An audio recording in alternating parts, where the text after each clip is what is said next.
Hello, welcome to my channel. My name is Wandalee, and in today's video, I'm going to be giving you a list of what you need and also the do's and the don'ts if you are someone who is planning on remodeling your kitchen DIY style. So I'm going to be listing the materials that I use as well as some things that I learned along the way so that hopefully I could save you all some money, energy, and some time. Alright, so I actually broke it down into parts. So for my DIY kitchen, I actually painted the cabinets, I also installed the hardware, and I did the backsplash myself as well. So I'm going to be going through the list of things that you need for redoing your cabinets and for your backsplash. For those of you who don't know or who are not subscribed, I have not been on YouTube for some time, obviously with everything that's been happening with COVID and everything else that's been happening in the world. So this is the first video that I'm posting in quite some time, and I'm really excited because I did purchase a home. So I did purchase a 3-bedroom, 2-bath home. So this is going to be one of my very first DIY videos, really because it's the one room in the house that I actually finished remodeling. So please feel free to subscribe if you're someone who's interested in DIYs. I will be taking you all along with me on my journey as I continue to decorate every single room in the house, including the outdoor area. I want to show you a picture of my kitchen the way it looked before. The cabinets were a really rich, like a honey brown color, and I'll show you right here. I have a little piece of the inside of the cabinets. So this was the original color of the cabinets. As you can see, it's a pretty big difference. It contrasts a lot. It's not extremely dark, but it's a pretty dark honey color. Now it's a beautiful color. However, it just was not my style.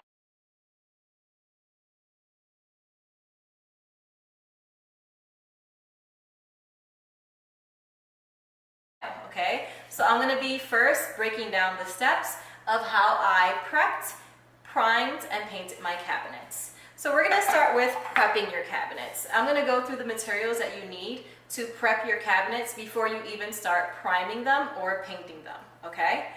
So the things that you're going to need to prep your cabinets for painting is you need a screwdriver, handheld screwdriver, and also a power screwdriver. I know it's called a power tool.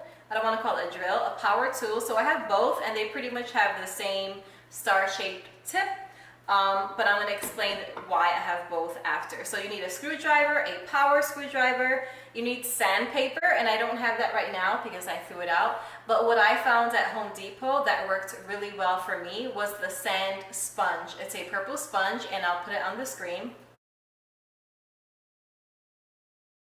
And the reason why this worked really well for me was because it was easy on my wrist, and it was really easy to get into the grooves of the cabinets, okay? You're also going to need a cloth, so something that doesn't like shed a lot of lint, so you're going to need a terry cloth.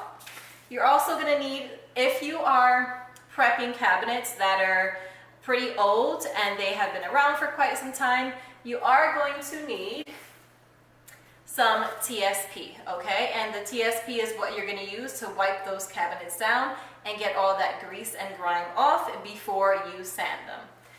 Okay, that's only if your cabinets are a little bit on the old side.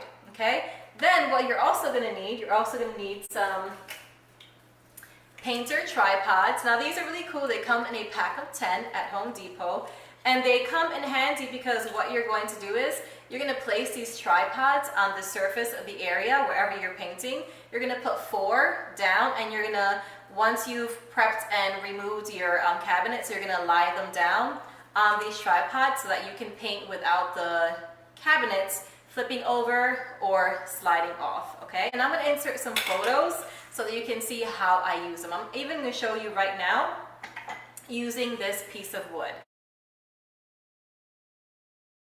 But I just want to get through the list, okay? So far that's screwdriver, power screwdriver, sandpaper, terry cloth, TSP if your cabinets are old, your painter tripods, okay? And something else that came in handy, if you are painting your cabinets on a surface that you don't want to get dirty, like a large table or even your counter. I painted on my counter. So something that also came in handy, and it was only, I believe, like 13 bucks, was this really thick brown paper here that I found at Home Depot in the painting aisle. So this roll of paper, it was a lot thicker before I used it because I did paint the majority of my home. So you would use this paper to prep your space. You would cover the counter space or the table wherever you're working, and then tape the edges with blue tape. The next two very small but important things that you're going to need when you are prepping your cabinets is frog tape and a Sharpie, okay? You're gonna be labeling your cabinets as well as you're gonna be labeling the cabinet doors as well as the actual cabinet so that you know which cabinet to screw where.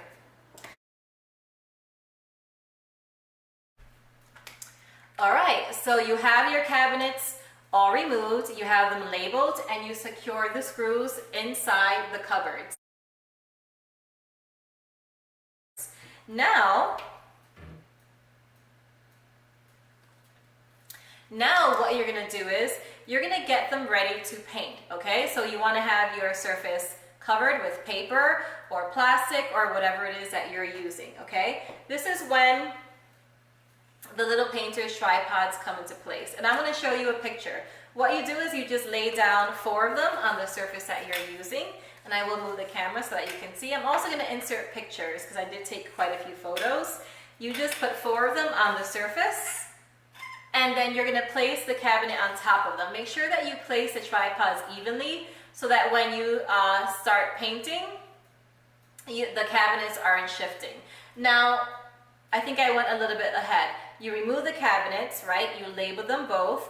Now, before you put them down, you want to sand your cabinets using the sand sponge, and make sure that you sand the front of your cabinet, the inside of your cabinet, and also all the edges of your cabinets, okay? For those of you who are painting cabinets that are fairly on a little bit older side and they have a little grease and grime, you're going to clean them with some TSP first. Let them completely dry, and then you're going to lightly sand them.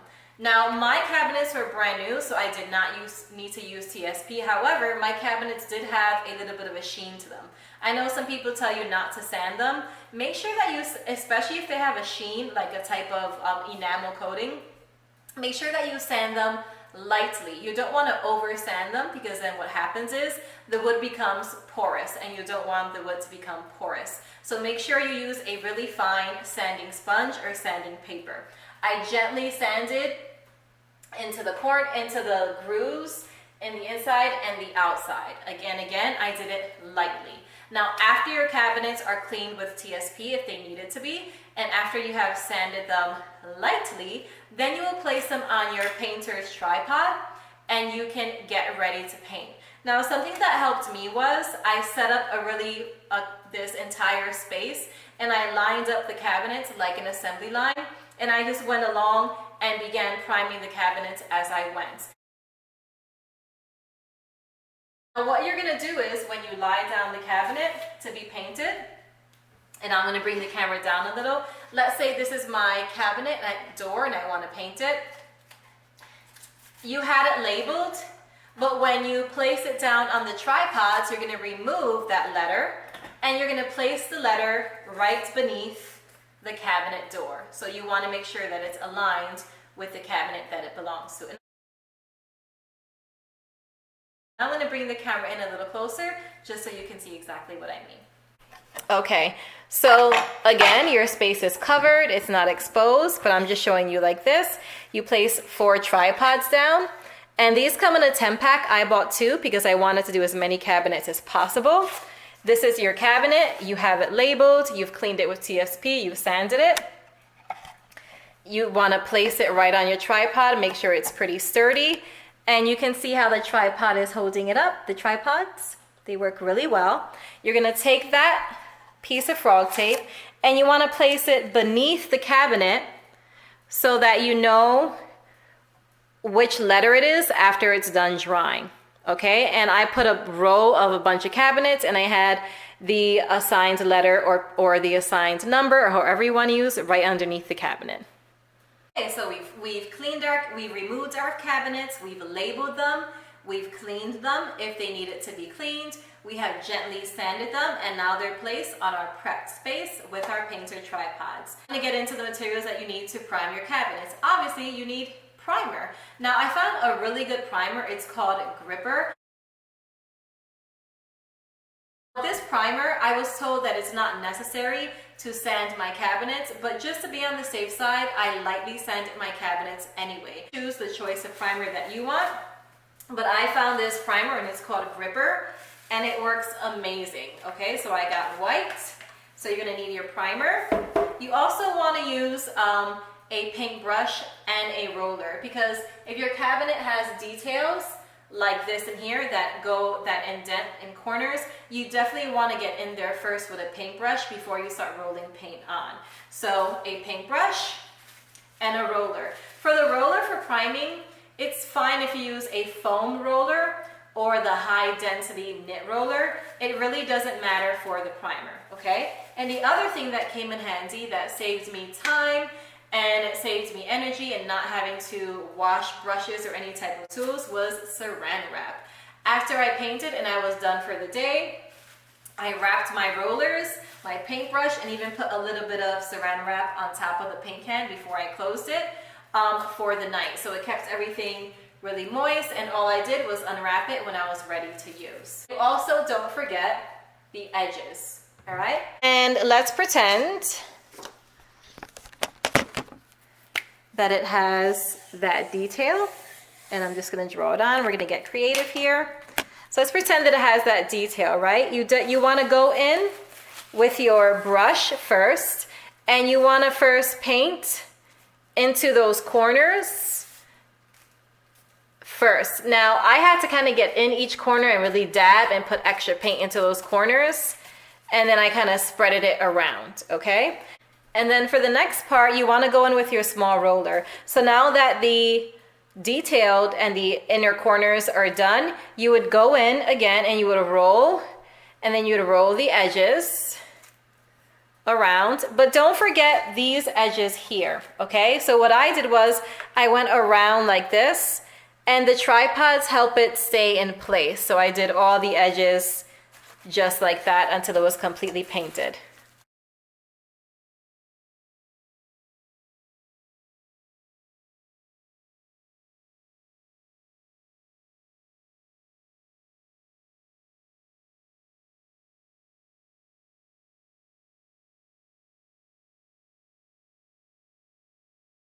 Depending on the color of your cabinets, that's really going to determine how many coats of primer you're going to need to use. Mine were a little on the dark side, but they weren't extremely dark, so I did 3 coats of primer, okay? And this part is very important.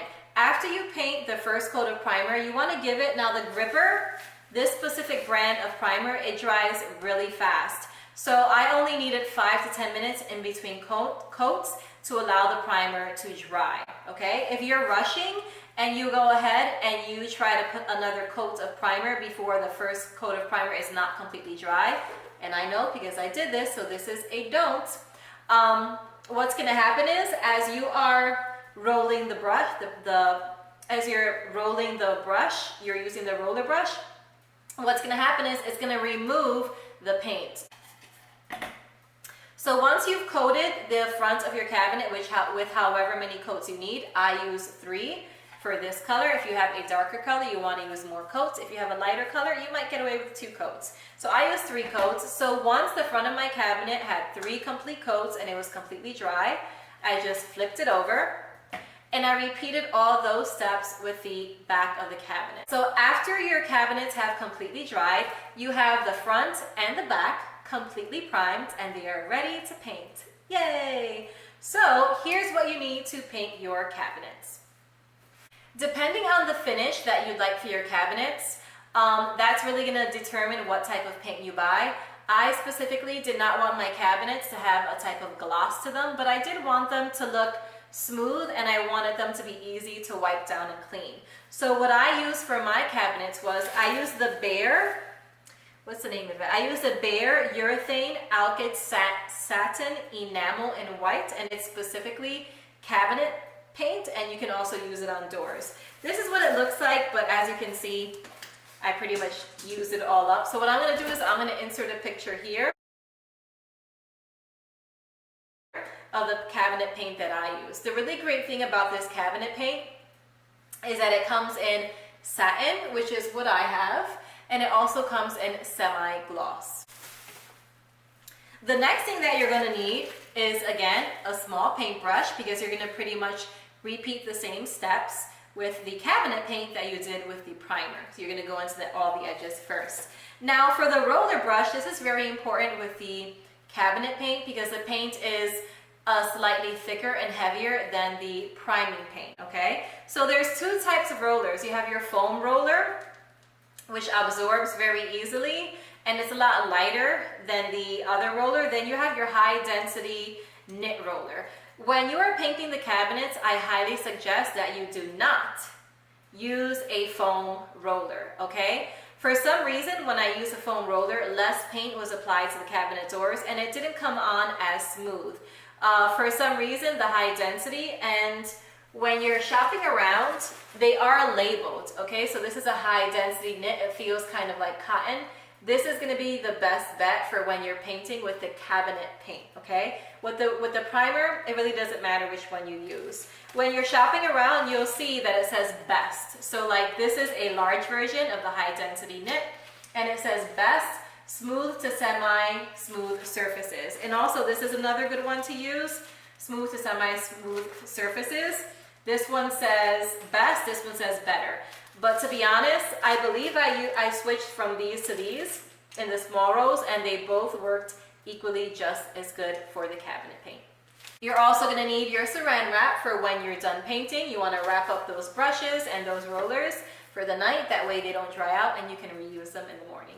The same thing for your cabinet paint. You don't want to rush the drying process. Now for the cabinet paint, you are going to have to wait a little bit longer for each side to dry. Bare cabinet paint, I waited 15 to 20 minutes for each coat to dry.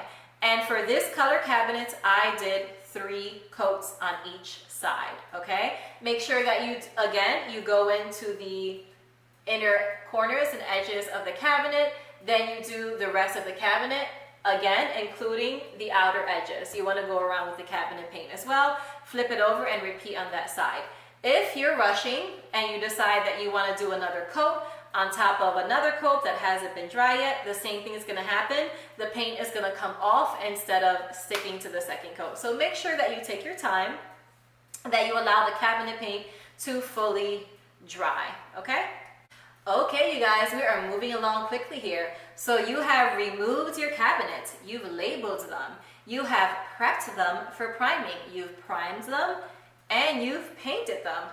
Now what? They're completely dry, you're super excited. Now we're gonna get into installing your cabinets, okay? Now here's what you need to install your cabinets. You need your handheld screwdriver and your power screwdriver, okay? So what you're gonna do is, again, oh, I did forget to mention, after your cabinets are completely done and they're dried, you want to make sure that you take that little froggy tape that you place below the cabinet and you want to put it right back on there before you set it aside and stack them up or have them ready to be installed, okay? So now my cabinet door is painted, it's prepped, it's primed, it's painted. I put the label back on and it's ready to install. Now when you're installing your cabinets, you want to go in first again with your handheld screwdriver, okay? And again, if you start with a power tool, sometimes the power tool will strip the screw and you don't want that to happen. So what I did was I screwed in the screw about halfway, and then once it held, I did the bottom one, and then I went in with my power screw. Now, if it so happens that after you install your doors, you find that 2 of the doors are bumping or they're overlapping, that is a quick fix. I actually had that happen to both of my small cabinet doors, and it's a really simple fix. I can show you exactly what I mean. Okay, so if you're finding that when you try to close your cabinet doors after you've installed them, one door is overlapping on the other and it won't completely close and they are bumping, that is an easy fix. If you open up your cabinet doors here, you have this screw that you screwed in to install it, but then what's directly facing you, you have this little screw here. Okay, mine is a little painted over. Now that's a easy fix, you guys. What you're gonna do is you're gonna take your handheld screwdriver and you're just gonna turn that screw, and what happens is, I'm not sure if you can see that, when I turn it counterclockwise, my cabinet is moving further out this way. So it's actually gonna be closer to that cabinet. We don't want that. So if you need to move your cabinet back, you would screw it the opposite way. So you just screw this.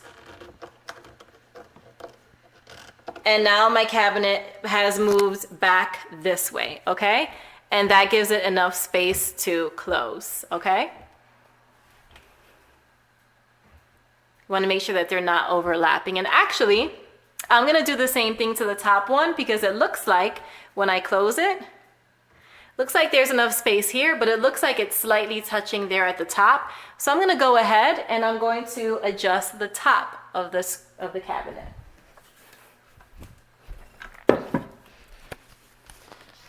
All right, so I'm gonna take this. There we go. And as you can see, the cabinet slightly is moving back. So you see this here?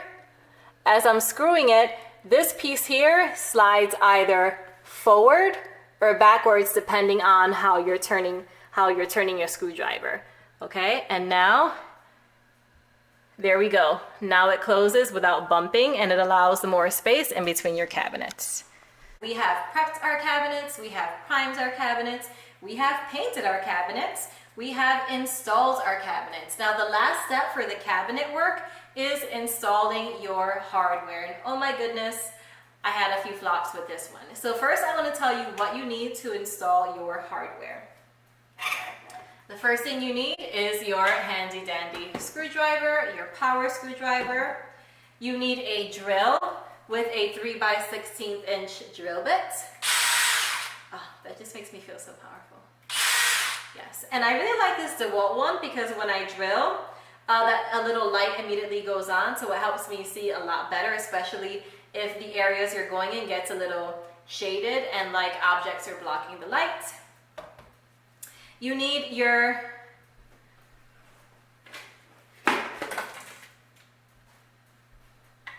You also need your cabinet installation template, and they come together. This is a set. This template is for installing hardware on your pull-out drawers. And this template is for installing hardware on your cabinets. So this goes in the edges, and I'm going to show you how that works, okay? You're also going to need a Sharpie, okay? If you can, 2 colors so that you can mark up your installation templates. And just in case, to be on the safe side, so you don't have to run out and get anything, you can have some wood filler handy just in case you do drill some holes that need to be filled. So I do have some wood filler here because I did make that mistake. You're also going to need your kitchen hardware. So depending on the style of the hardware that you choose, I would suggest that you get 3 different sizes, okay? I chose these simple bar pulls, but I did get 3 sizes. I got the largest size for the actual cabinets. Then I went slightly smaller for the drawers. And then there was one drawer that was really tiny and petite, and even the smaller pull didn't look good on it, so I ended up getting something even smaller. So you want to go with 3 sizes, and I'm going to show you a picture here.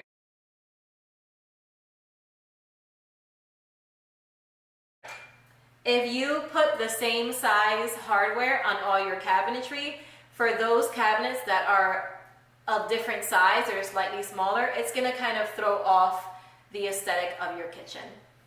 And the last thing you need is a marking tool, so that when you're using your cabinet installation template, you have something that you can put into the little holes and mark your cabinets. Okay, now I'm going to insert a video of me installing my cabinet hardware on the actual cabinet doors using the corner cabinet installation.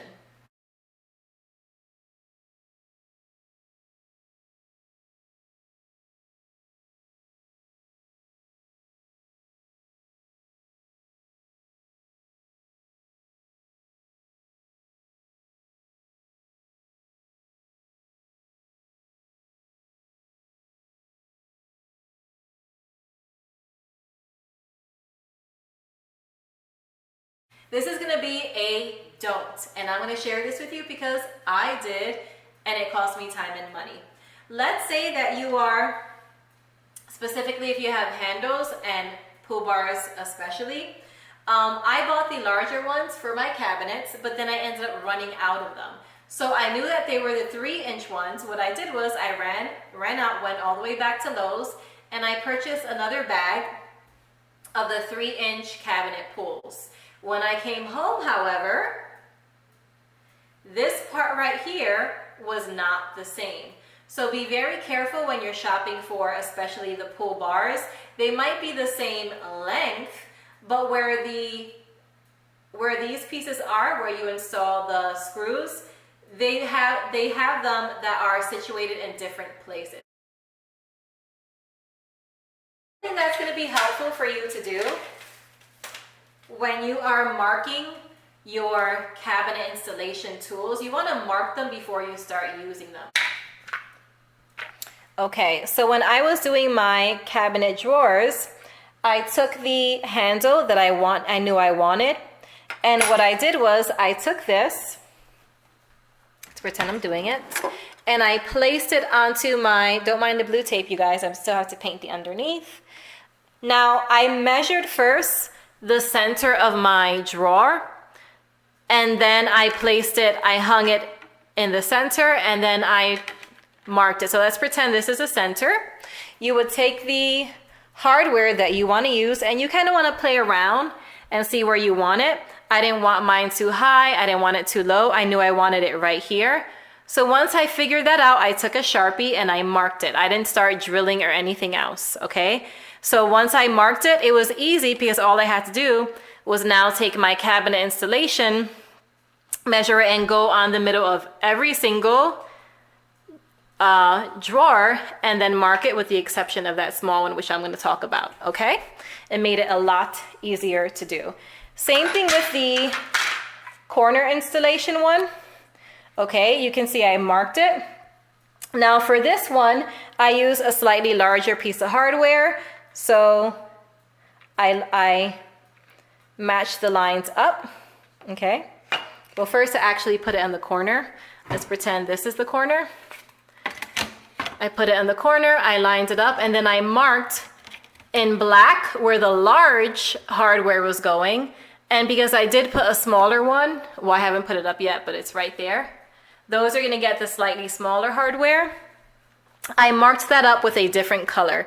So that was helpful, you guys. If you're using two sizes, you wanna use two different color markers. So I knew the black was for the large hardware, and the blue that looks like a sun was for the smaller hardware. When you are drilling your cabinet doors, your hardware is gonna come with two pieces. It's gonna come with this little screw, okay? And it's gonna come with this screw, and they're two different sizes. They are both gonna fit into your hardware, but the difference in thickness of the cabinet that you're using is gonna determine which one you use. I'm just gonna say this now. The thick one is for drawers, draws, whatever you wanna call them. And the shorter one is for your actual pull-out cabinets, okay? And I wanna show you why. And I made this mistake where I was like, what? It doesn't fit, because I used this one first, and I realized, wait, all the drawers need this one because they're thicker. So when you open your drawers, you can see that it has the actual front of the cabinet, but then it has this other layer here. So you're gonna use the larger one because it reaches completely through, and obviously the small one doesn't completely reach through. So apart from my kitchen cabinets, the other thing that I did DIY was my backsplash. All right, you guys, so here is my backsplash. I use a mosaic tile, Okay. And as you can see, I even bought some smaller edging pieces. Came out really good for someone who has never done that before.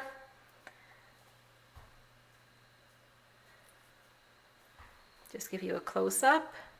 For wherever my tile ended, I make sure to purchase smaller pieces for the edges.